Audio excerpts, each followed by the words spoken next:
Hey, we have come to 2 Samuel, and Saul's reign is now over.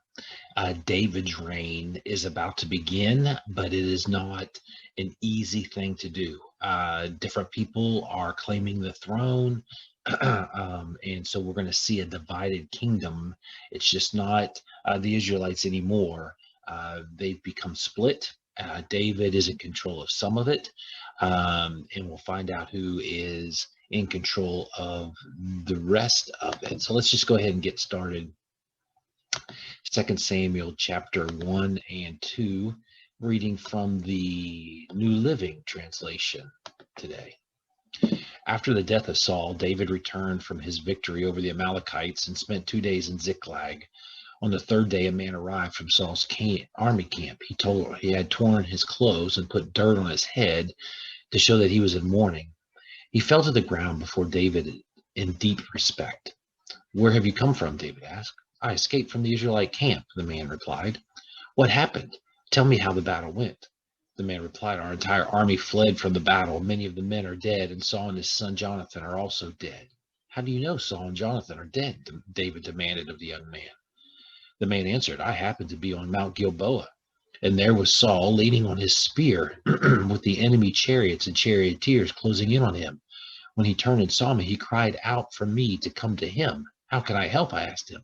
He responded, 'Who are you?' 'I am an Amalekite,' I told him. Then he begged me, 'Come over here and put me out of my misery, for I am in terrible pain and I want to die.' So I killed him," the Amalekite told David, "for I knew he couldn't live. Then I took his crown and his armband, and I have brought them here to you, my lord." David and his men tore their clothes in sorrow when they heard the news. They mourned and wept and fasted all day for Saul and his son Jonathan and for the Lord's army and the nation of Israel, because they had died by the sword that day. Then David said to the young man who had brought the news, "Where are you from?" And he replied, "I'm a foreigner, an Amalekite, who lives in your land." "Why were you not afraid to kill the Lord's anointed one?" David asked. Then David said to one of his men, "Kill him." So the man thrust his sword into the Amalekite and killed him.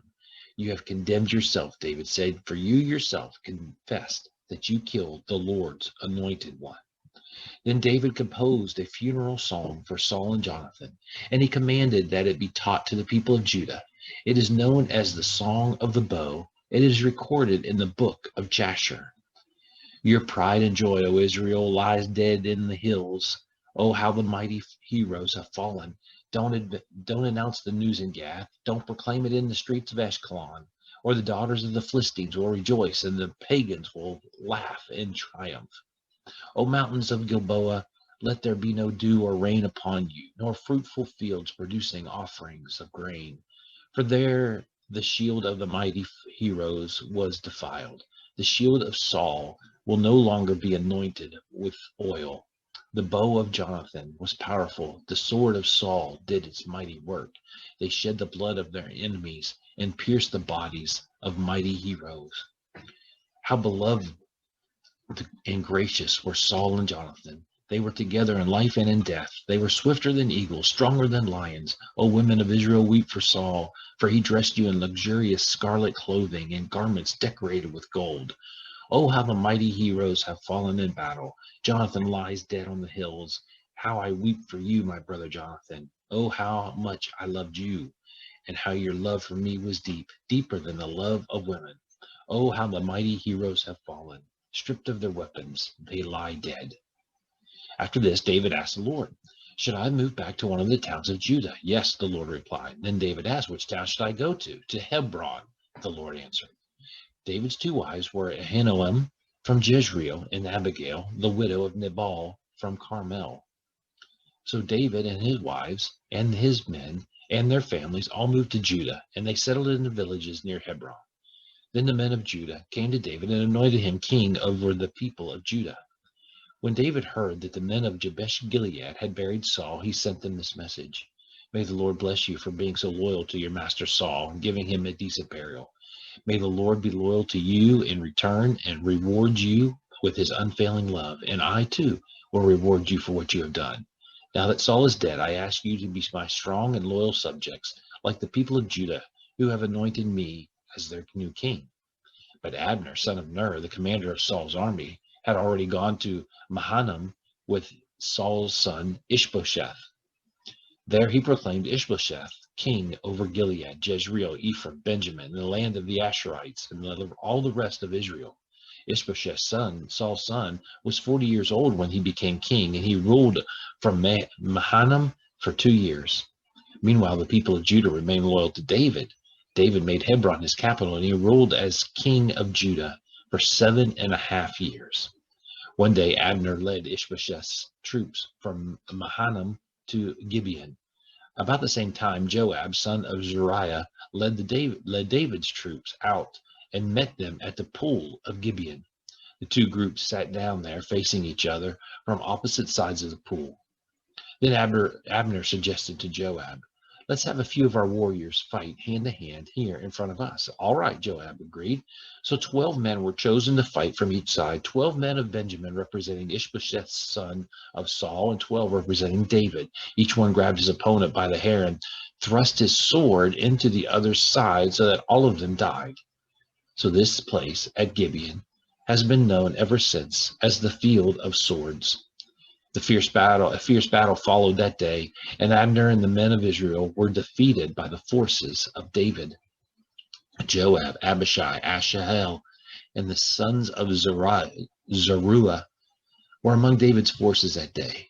Asahel could run like a gazelle, and he began chasing Abner, and he pursued him relentlessly, not stopping for anything. And when Abner looked back and saw him coming, he called out, "Is that you, Asahel?" "Yes, it is," he replied. "Go fight someone else," Abner warned. "Take one of the younger men and strip him of his weapons." But Asahel kept right on chasing Abner. Again, Abner shouted to him, "Get away from here. I don't want to kill you. How could I ever face your brother Joab again?" But Asahel refused to turn back. So Abner thrust the butt end of his spear through Asahel's stomach, and the spear came out through his back. He stumbled to the ground and died there, and everyone who came by that spot stopped and stood still as they saw Asahel lying there. When Joab and Abishai found out what had happened, they set out after Abner. The sun was just going down as they arrived at the hill of Ammah near Giah, along the road to the wilderness of Gibeon. Abner's troops from the tribe of Benjamin regrouped there at the top of the hill to take a stand. Abner shouted down to Joab, "Must we always be killing each other? Don't you realize that bitterness is the only result? When will you call off your men from chasing their Israelite brothers?" And then Joab said, "God only knows what would have happened if you hadn't spoken, for we would have chased you all night if necessary." So Joab blew the ram's horn, and his men stopped chasing the troops of Israel.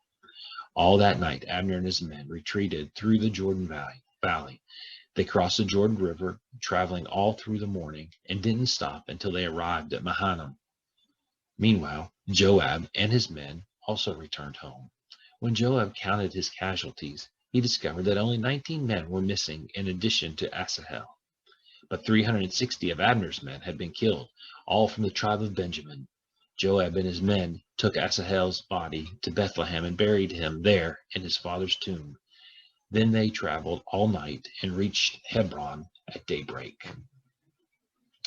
So let me show you what the land looks like. The green is Ishbosheth's. The color down here by the Dead Sea, that is David. So we see a divided kingdom, and we see brothers fighting brothers. We see clans fighting clans. It's a sad state that has taken place with Israel, and it wasn't supposed to be that way. I want to mention one other thing. The book of Jasher is a book of Hebrew songs, poems. It's not in the Bible, and it's not in the Bible because, well, it doesn't exist anymore. And it's not in the Bible because it was not written with the authority of God, ordained by God and the Holy Spirit, but it was a book compiled of songs and hymns and poems of the history of Israel. There are a few fakes out there, but the real one we do not have anymore. So we begin to see the beginning of David's reign, and it's a messy one. But we find that even in the mess, David, his heart, he still seeks after God. May we do the same. Have a great day.